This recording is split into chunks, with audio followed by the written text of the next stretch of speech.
दोस्तों, प्रायः जिंदगी में एजुकेशन हासिल कर लेने के बाद हर व्यक्ति जो है अपने जीविकोपार्जन के लिए, अपना कैरियर स्थापित करने के लिए, आय का स्रोत बनाने के लिए कोशिशें शुरू करता है। कोई व्यवसाय की ओर दौड़ रहा होता है, कोई नौकरी की तरफ दौड़ रहा है। किसी का खानदानी व्यवसाय है तो वो अपने उस पैतृक व्यवसाय में अपने पेरेंट्स, फादर, दादाजी, पिता इत्यादि किसी के साथ काम में हाथ बटाने लग जाता है, व्यापार समझने लग जाता है और व्यापार की बारीकियां सीखने लग जाता है। कुछ ही समय में, साल 6 महीने में वो व्यापार के गुर सीख लेता है अपने फैमिली मेंबर्स के माध्यम से, जो पहले से ही व्यापार करते चले आ रहे हैं। बहुत से लोग ऐसे भी हैं जिन्हें नौकरी करने की तो आवश्यकता ही नहीं है। पढ़ाई सिर्फ उन्होंने इसलिए कर ली कि ज्ञान कुछ होना चाहिए। शिक्षा जायज़ चीज़ है, शिक्षा तो होना चाहिए, सबके पास शिक्षित, सभी लोग शिक्षित होने चाहिए। शिक्षा हासिल करने में क्या दिक्कत है, करना चाहिए जो करना है। लेकिन शिक्षा का उद्देश्य, शिक्षा हासिल करने का इरादा नौकरी पाना उनके लिए नहीं होता, क्योंकि उनका खानदानी व्यापार बहुत मजबूत स्थिति में बरसों से चला आ रहा है। अपनी दुकान है, अपनी फैक्ट्री है, अपना फर्म है, फैमिली के सभी लोग व्यापार में लगे हुए हैं, धन का अभाव नहीं है, तो वो क्यों जाएगा नौकरी करने। वो हो सकता है कि व्यापार को ही अपना ले। लेकिन जो लोग व्यापार को पसंद नहीं करते, वो कहेंगे कि व्यापार रिस्की है, जोखिम भरा है। किसी भी उम्र में व्यापार अगर गिरा, पतन हुआ, इसमें कोई कॉम्पिटिटर आ गया, प्रतिस्पर्धा बढ़ गई, तो कहीं मैं नहीं संभल पाया तो मैं कहीं का नहीं रहूँगा। तो वो कहता है कि नहीं, ये जोखिम भरा चुनाव है, ये निर्णय व्यापार पर आश्रित हो जाना और नौकरी की उम्र बिता देना, ये जोखिम भरा हो जाएगा। तो वो कहते हैं कि नहीं, पढ़ाई कर ली, कॉम्पिटिशन्स की तैयारी करूँगा, नौकरियों के लिए आवेदन करूँगा, परीक्षाएं दूंगा, पास करूँगा और अच्छा पद हासिल करूँगा। तो वो उस तरह से कोशिश करते हैं, नौकरी पाने की मशक्क़त, भीड़ में वो शामिल होते हैं और उन सारे भीड़ में स्वयं को अव्वल बनाने के लिए वो अब चल पड़ते हैं। लेकिन उतनी भीड़ में खुद को साबित करना, उस भीड़ में खुद को, उस प्रतिस्पर्धा में खुद को सफल बना देना, उसके लिए सिर्फ कल्पनाएं ही पर्याप्त नहीं है कि सिर्फ कल्पना कर रहे हैं कि हाँ मैं पढ़ लिया, मैं कंपटीशन की तैयारी करूँगा। सिर्फ सोचने भर से कंपटीशन की तैयारी की बात, इससे नौकरी नहीं मिलने वाली है। आप देख रहे हैं कि नौकरी पाने में कितनी भीड़ है, कॉम्पिटिशन्स है, कितनी प्रतिस्पर्धा है, कितनी लंबी लाइनें हैं। यहाँ तक कि प्राइवेट कंसर्न्स में भी आप जाते हैं, वहाँ भी इंटरव्यू होता है, वहाँ भी भीड़ मिलती है। आपकी योग्यता चाहे जहाँ भी हो, जैसी भी हो, हर जगह मुकाबला, और मुकाबले में आप जीतना चाहते हैं तो आपके अंदर बहुत अधिक साहस, हिम्मत, करेज होना चाहिए। ढील बोल और सुस्ती नहीं चलती, अन्यथा नौकरी की तैयारी करने के ही नाम पर आप अपने जीवन के 10 साल 15 साल यूं ही गुजार देते हैं। 20 साल की उम्र में अगर आपने कॉलेज पास किया तो अब आपको सेंट्रल गवर्नमेंट की सर्विस में जाने के लिए 8 साल बचते हैं। 28 वर्ष की उम्र तक वहाँ आपको नौकरी में चले जाना चाहिए। स्टेट गवर्नमेंट्स की सर्विस में ज़रूर कुछ आयु का निर्धारण थोड़ा अधिक दिया हुआ है, एज लिमिटेशन अधिक दी हुई है, जिसमें किसी किसी स्टेट में 35 वर्ष है, कहीं थोड़ा कम ज़्यादा है। तो तब भी कॉलेज पास करने के बाद लगभग मोटा मोटी 10 साल आपके हाथ में होता है। तो 10 साल तो ऐसे ही आप गंवा देंगे अगर आपकी कोशिश में दम नहीं है तो। सिर्फ इच्छा से काम नहीं होता, सिर्फ ख्वाब से भी काम नहीं चलता, सपने मीठे मीठे देखने से काम नहीं चलता। इसके अतिरिक्त उस हिसाब का मेहनत भी करना होता है। भीड़ को देखकर वो मशक्कत जबरदस्त भी हो सकती है। तो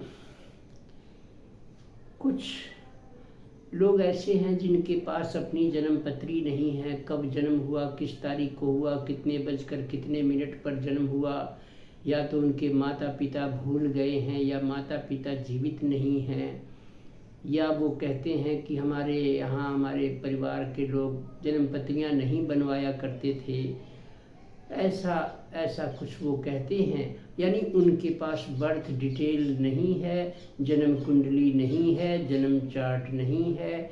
अब उस स्थिति में समझ में नहीं आता कि असल में आपकी कुंडली, आपका जन्म किस उद्देश्य से हुआ है, क्या लेकर आए हैं पिछले जन्म से, यहाँ इस जन्म में कुछ करने के लिए क्या इशारा मिल रहा है, प्रकृति का इशारा क्या है, क्या कहना चाहती है। तो वो कुंडली होती है, जन्म पत्री होती है, तो उसके आधार पर ये पता चल जाता है कि आपका कैरियर कैसा रहने वाला है, कितना दमखम है आपके ख्वाबों में, उसको साकार करने के लिए आपके पास कितना दमखम, कितनी कोशिश है, कितना प्रयास आप लेके आए हैं, या सिर्फ जोश में कल्पनाओं में कोई अभियान लिया, 4 दिन 6 दिन 10 दिन महीना मेहनत किया और धीरे धीरे वो फिर आपकी कोशिश धीमी पड़ने लग गई, फिर आलस्य होने लगा, फिर लापरवाहियाँ होने लगी और आपने मेहनत को ढीला कर दिया। पता चला कि 1 2 3 कंपटीशन की डेट आई, आपने फॉर्म भी भरा, परीक्षा शुल्क भी जमा कर दिया, परीक्षा देने भी शहर से बाहर किसी अन्य शहर में गए, और इतना करने के बाद आपको सिलेक्शन नहीं मिल पाया, छट गए। कंपटीशन था टाइट, और उस कंपटीशन में जितनी मेहनत होनी चाहिए थी उतना आप कर नहीं सके, बीच में छोड़ दिया, स्किप कर दिया, मेहनत से जी चुराने लगे, बहाना होने लगा, या कोई भी परिस्थिति सर्कमस्टांसेस में डिफर पर्सन टू पर्सन कुछ भी हो सकता है। तो मैं क्या कहना चाहता हूँ कि आपकी कुंडली नहीं भी है, जन्म पत्री नहीं भी है, तो भी चलिए बात करते हैं कि हमें नौकरी दिलाने के लिए कौन से ग्रह मददगार हो सकते हैं। आसमानी ग्रहों के अलग अलग विभाग हैं, अलग अलग कार्य हैं, कौन से ग्रह नौकरी दिलाने के लिए मदद कर सकते हैं या रेस्पॉन्सिबल होते हैं। तो देखिए, जन्म पत्री नहीं है, कोई बात नहीं, एक कल्पना करिए कि जन्म पत्री अगर होती तो हम किसका विश्लेषण करते। हम करते आपके जन्म पत्री का 10वां खाना, 10वां घर, 10वां भाव, जो कि कैरियर का भाव है, कैरियर का स्थान है, कैरियर का खाना है, कैरियर का घर है, वो 10वां घर जन्म कुंडली का। व्यवसाय करें या बिजनेस करें या नौकरी करें, 10th वो आपके कार्य को, जीविका को बताता है। तो अब देखिए, काल पुरुष की कुंडली को मान के चलें तो 10वां खाना, काल पुरुष की कुंडली मेष राशि से शुरू होती है और 10वें खाने में मकर राशि आती है। तो मकर का स्वामी कौन होता है? शनि देव। अगर काल पुरुष की बात करें तो कुंडली तो है नहीं, मान के चलिएगी। तो एक तो आपके मकर के स्वामी हो गए शनि देव, यानी शनि देव का आपके जीवन में, आपके रोजगार से, आपकी जीविका से, आपके कैरियर से बहुत महत्वपूर्ण संबंध है, कोई ना कोई रिलेशन है, नाता है, 10th हाउस के लॉर्ड हैं। इसके बाद और आप देखिए शनि देव को कि 10th हाउस में जो है मंगल उच्च राशि हो जाती है, मंगल की, मंगल देव की अपनी उच्च राशि मकर हो जाती है। तो 10th हाउस में मकर उच्च हो जाते हैं काल पुरुष की कुंडली को माने तो। इसका मतलब कि मंगल का भी इन्वॉल्वमेंट आपके कैरियर को स्थापित कराने में मददगार हो सकता है। तीसरी बात, सूर्य देव, दोपहर में सूर्य आसमान में दक्षिण दिशा में होते हैं और उनका तेज बहुत प्रखर होता है, तीव्र होता है, उनकी रोशनी बहुत तीव्र होती है, चमक बहुत तीव्र होता है। तो इसका अर्थ हुआ कि वो दिवा बलि हो गए, दिन में रात्रि बलि और दिवा बलि, तो ये दिवा बलि हो गए। दिन के समय बलवान ग्रह हो जाते हैं दोपहर में सूर्य देव। और कुंडली का, काल पुरुष की कुंडली का या आपकी अपनी एक्चुअल कुंडली का जो 10th हाउस है, 10वां खाना है, 10वां भाव है, 10वां घर है, उसमें दोपहर में सूर्य दक्षिण में वहाँ आते हैं तो वो दिवा बलि या दिग बलि हो जाते हैं, दिग बलि हो जाते हैं। दिशा दक्षिण में तेज ज़्यादा होने के कारण वहाँ बलि हो जाते हैं सूर्य देव। तो तीसरे ग्रह कौन है जो मदद कर सकते हैं? सूर्य देव कर सकते हैं। तो सूर्य, मंगल और शनि 3 ग्रह पहचान में आए, या मैंने आपको बताया कि ये आपको मदद कर सकते हैं यदि आप इनके अनुकूल आचरण करने लग जाएं, इनसे संबंधित पूजा इनकी करें, इनके संबंधित कार्य करें, इनके संबंधित लोगों से अपना संपर्क अच्छा रखें, संबंध मधुर रखें, ईमानदार बने रहें, तो आपको इन ग्रहों से कुछ महीनों, दिनों के बाद अचानक सहारा लग जाएगा। कोई फॉर्म भरेंगे परीक्षा का और पास हो जाएंगे। कुछ ऐसे भी लोग हैं। अच्छा, एक और ग्रह है बुध देव। हालांकि सूर्य और बुध आपस में युति होने पर बुध आदित्य योग बन जाता है और बुध वाणी के मालिक हैं। वाणी, उसके लिए इनको समझा पहचाना जाता है। तो अब क्या है कि किसी किसी की वाणी बहुत कर्कश होती है, वो अब कड़वे शब्द बोल देते हैं बहुत जल्दी, जिससे किसी सामने वाले का, सुनने वाले का मन दुखी हो जाता है, मन को ठेस पहुंचा देते हैं अपने शब्द से, अपने वाक्य से, अपने स्टेटमेंट से। चिल्लाकर बोलना, हावी हो जाना किसी पर, 20 लोगों के सामने उसके ऊपर तड़ातड़ चिल्लाने लग जाना। वाणी अपनी दूषित कर ली तो आपका बुद्ध बिगड़ जाएगा, आप पहचान नहीं पाओगे। लेकिन आप देखेंगे कि आपकी कुंडली, यानी तेज बोलने वाले, कड़वा बोलने वाले व्यक्ति की कुंडली में बुध अगर अच्छे स्वस्थ हालत में भी बैठे होंगे तो उनका बुध धीरे धीरे धीरे धीरे कमजोर होने लग जाएगा। क्यों? क्योंकि वाणी में मिठास नहीं है, कड़वा बोलते हैं, लोगों के सामने किसी का उपहास कर देते हैं, हंसी उड़ा देते हैं, झूठ बोल देते हैं। वाणी से ही झूठ निकलता है, वाणी से ही सत्य निकलता है। अब वाणी का इस्तेमाल आप झूठ बोलने में करेंगे या सत्य बोलने में करेंगे, ये आपकी आज़ादी है। परिणाम भी आपके उस कर्म के अनुसार ईश्वर से आएगा या ग्रह से आएगा।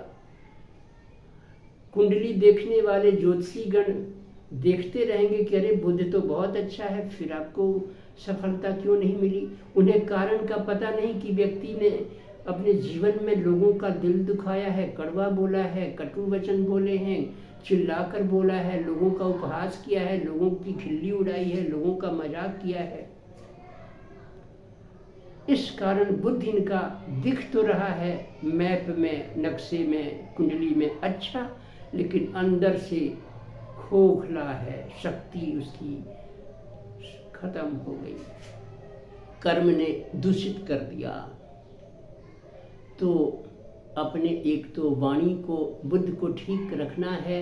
तो मेरा कहना है कि बुद्ध को ठीक रखने के लिए अपनी वाणी को मधुर रखें, सत्य बोले, झूठ कभी ना बोले, सत्य बोले, वाणी को मधुर रखें और ऐसे वचन ना बोलें जिससे दिल का, किसी को दिल को ठेस पहुंच जाती हो, दुख हो जाता हो। उसके दिल से निकलने वाला वो दुख बहुत बड़ा दुष्प्रभाव आपके जीवन पर खड़ा कर देगा और समझ नहीं पाएगा कोई इंसान कि इस व्यक्ति ने पूर्व में कुछ ऐसा किया है जिससे किसी के दिल को आहत हुआ है और इस कारण वो उसके दुख का एनर्जी, उस दुख की इससे घेरे हुए है, इसको ब्लॉक कर दिया, इसकी प्रगति बाधित कर दी है, या श्राप लग गया, या फिर उसको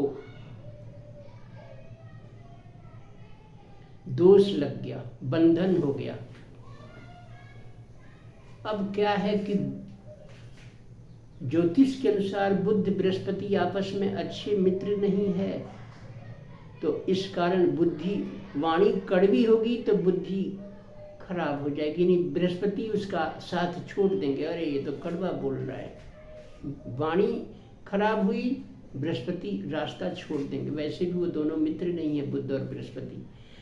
तो देखिए, एक तो वाणी ठीक कर लेने से, व्यवहार दुरुस्त कर लेने से आप अपने बुद्ध को ठीक रख पाएंगे।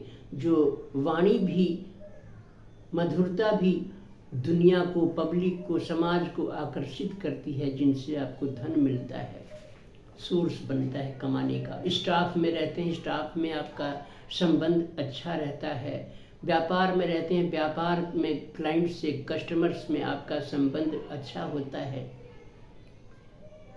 पब्लिक डीलिंग अच्छी होती है। तो बुद्ध को ठीक रखने से ये फायदे हैं। और वाणिज्य व्यापार के भी मालिक हैं बुद्ध, इस कारण व्यापार अच्छा चलता है। और 10वें घर के कारक भी हैं बुद्ध, इस कारण नौकरी में भी अगर आप होंगे तब भी आपको बुद्ध की सहायता की जरूरत पड़ेगी। मधुरता तो बहुत ज़रूरी है सर्वत्र, हर जगह। अपनी इसकी मिठास का एक अपना टेस्ट अलग है, उसकी प्रतिष्ठा एक अलग है, कड़वे बोलने का एक अलग टेस्ट है। तो एक तो बुद्ध को मैंने बताया कि बुद्ध के लिए अपनी वाणी को ठीक रखें, और किसी से वादा करें इस वचन से, इस शब्द से, इस संकल्प से, तो वादा पूरा करें। संकल्प कुछ इस मुख से ले लिया तो उसका इम्प्लीमेंट करने में भूल ना हो, इसका ध्यान रखें, उससे भी बुद्ध बिगड़ जाएगा। तीसरा है, अब मंगल की बारी आती है। मंगल के लिए आप, मंगल आपके शरीर में, ब्लड में जोश डालता है, जोश। मंगल अगर अच्छी स्थिति में है, जैसा मैंने बताया, मंगल 10th हाउस में, मकर राशि में उच्च के हो जाते हैं काल पुरुष की कुंडली के अनुसार। तो मंगल का क्या कमाल होता है, मंगल अच्छे होंगे तो आपके जीवन में जोश होगा, कुछ भी टास्क हो उसे आप जोश के साथ पूरा करेंगे। दूसरों को कठिन महसूस होगा, लेकिन आपके लिए वो बहुत हंसते हंसते आप उसे पूरा कर दिखाएंगे। टाइम से पहले आपका एग्जीक्यूशन होगा, लेट नहीं। जोश होगा खून में, आपके जज्बातों में जोश होगा, संकल्पों में जोश होगा, और आप कभी विफल नहीं होते। मंगल सपोर्ट कर देता है, मदद कर देता है। ये ग्रह भी तारामंडल में, नवग्रहों के अंदर, वो ग्रह भी तो ईश्वर की ही व्यवस्था है ना। तो ईश्वर की कृपाएं इन प्लेनेटरी फैमिली, जो सूर्य मंडल है, सूर्य का, वो उसके माध्यम से आता है। धरती तो बाद में है, ऊपर पहले ग्रह हैं। अब देखिए मंगल को ठीक करने के लिए क्या किया जाए। आप चाहें तो सुबह सुबह हनुमान जी का या उनके मंदिर जाकर, अगर आपको उनसे प्रेम है तो वहाँ जाके मंदिर उनके दर्शन कर सकते हैं, या घर में बैठकर आप हनुमान जी का एक सरल, सबसे सरल एक तरीका बताता हूँ कि आप हनुमान चालीसा का ही पाठ कर सकते हैं, और जिस दिन मंगलवार हो उस दिन 7 बार पढ़ सकते हैं, बाकी दिन एक एक बार पढ़ सकते हैं। अगर आपको ऑफिस जाने में लेट हो रहा है, 7 बार कैसे पढ़ूँ, ऑफिस लेट हो जाऊँगा, दुकान लेट हो जाऊँगा, तो कोई बात नहीं, एक बार पढ़ के चले जाइए, बचे 6 बार उसको शाम को आके फिर पूरा कर लीजिएगा 7 बार। तो अब क्या होगा कि उस दिन एक बार आप चाहें तो बजरंग बाण भी पढ़ सकते हैं मंगलवार को।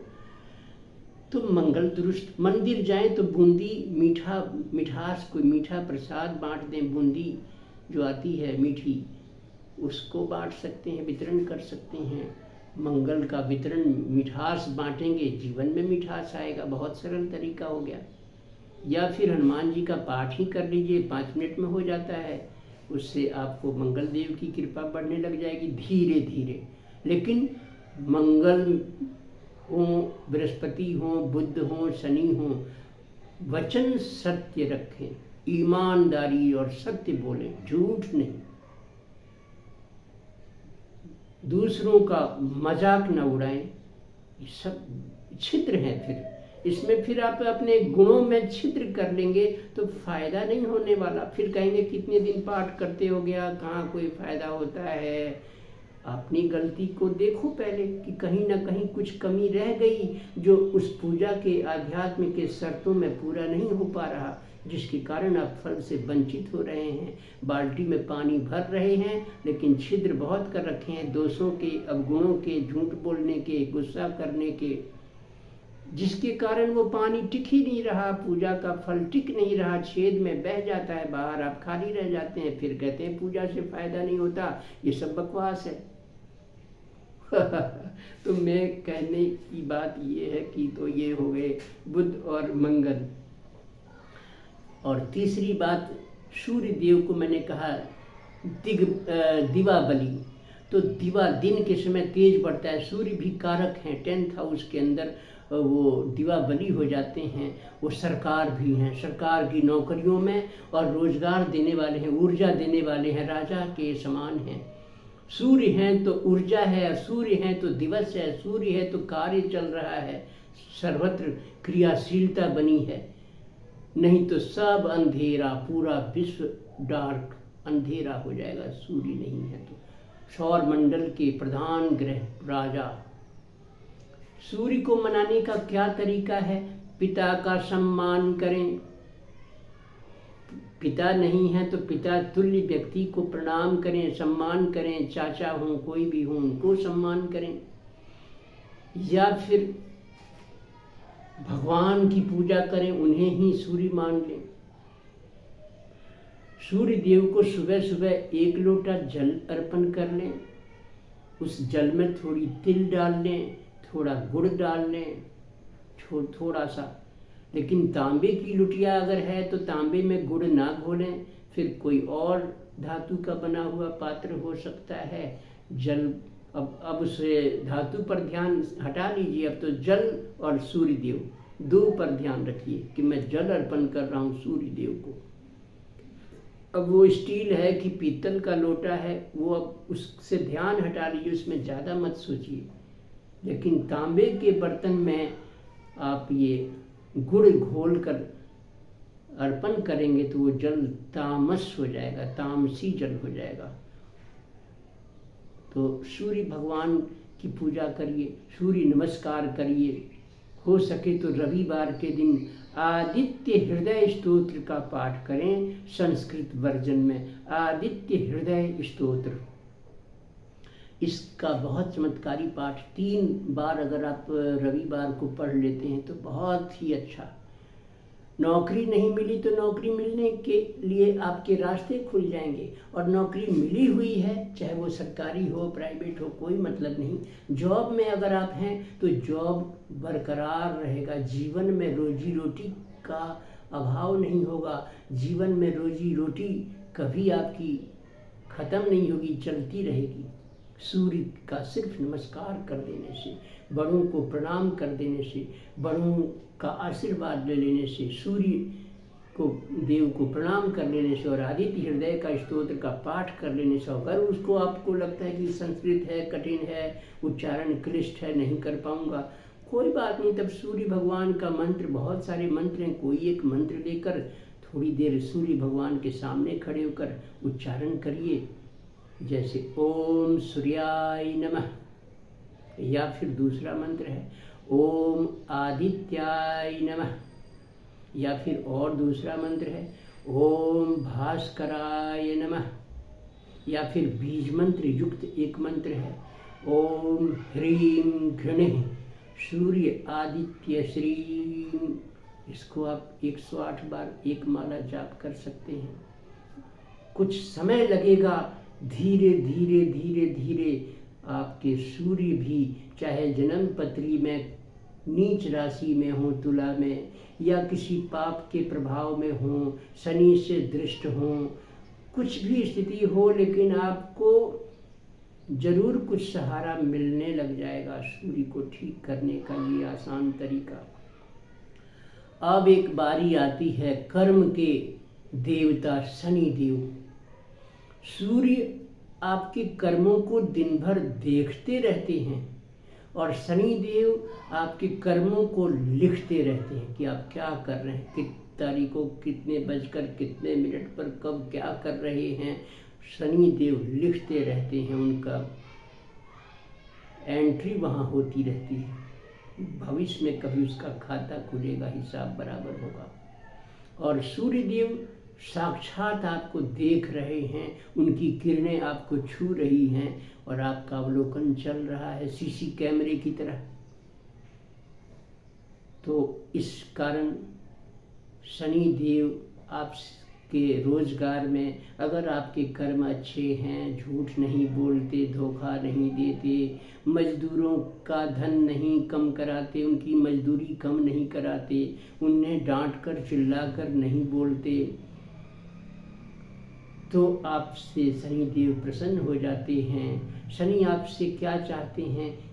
कर्म कारक ग्रह हैं वो भी शनि देव, न्याय के भी कारक हैं, जज भी हैं, न्यायाधीश भी हैं, एक भाषा में समझा जाए तो। अब शनि देव आपसे क्या चाहते हैं? बस वो कहते हैं कि तुम बस अच्छा कर्म करते रहो, मैं तुम्हें ब्लेस करता रहूँगा। तुम्हारा काम है सिर्फ कर्म अपना अच्छा रखना, ब्लेस मैं करता रहूँगा, तुम्हारे जीवन में तरक्कियों के लिए तुम्हें ब्लेसिंग दूंगा। बस अपने कर्म को ठीक रखना, झूठ मत बोलना। कितना आसान उनकी शर्त है। और वो क्या चाहते हैं आपसे? कैसे खुश हो जाते हैं शनि देव? वो चाहते हैं आप में करुणा, दया हो। कोई बेसहारा है उसको भोजन से मदद कर दें, ठंड में सिकुड़ रहा है उसको वस्त्र से मदद कर दें, कोई अनाथ बालक है उसकी शिक्षा की व्यवस्था में कुछ सहयोग कर दें, कोई ऐसे लोग हैं जो नेत्र उनका दृष्टिहीनता है, दृष्टिहीनता, उनको कोई सहारा दे दें, मदद कर दें, उन्हें उनकी सेवा कर देने से भी शनिदेव खुश हो जाते हैं।